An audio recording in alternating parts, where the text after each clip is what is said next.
Are you struggling to pass multiple cursors as variables to the GitHub GraphQL API? You're not alone. This is a common challenge for developers, and today we're going to break it down together. I totally get it. Trying to manage different organization IDs and their unique paged lists of members can feel overwhelming. It's frustrating when you know there's a solution out there, but you just can't seem to find it.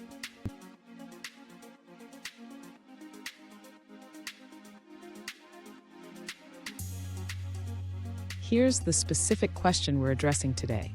One user asked how to pass in different cursors for each organization when querying the GitHub GraphQL API.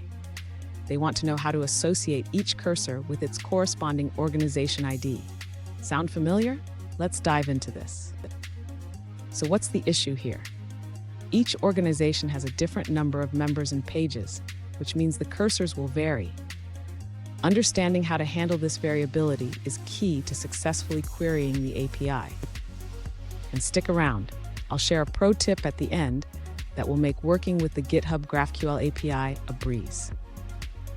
To handle multiple cursors for different organization IDs, the user should first create a structure to store the cursors associated with each organization.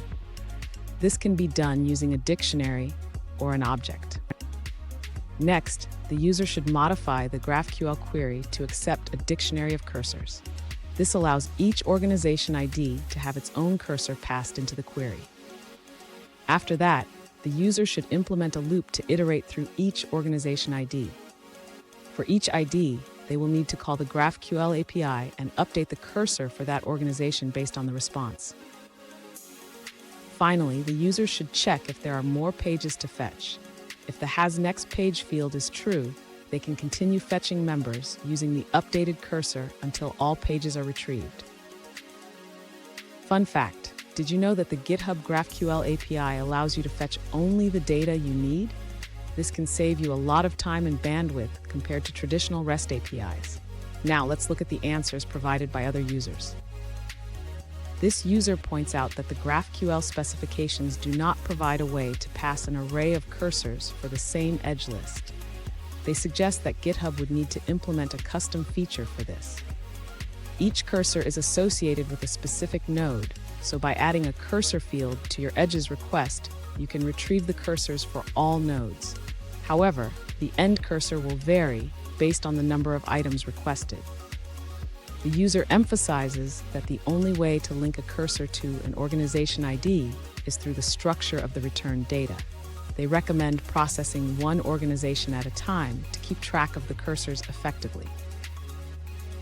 Here's the pro tip I promised. Always keep your queries organized and document your cursor handling. This will save you headaches in the long run. And there you have it. You should now be able to pass multiple cursors as variables to the GitHub GraphQL API with ease. If you found this video helpful, don't forget to subscribe for more tips and tricks.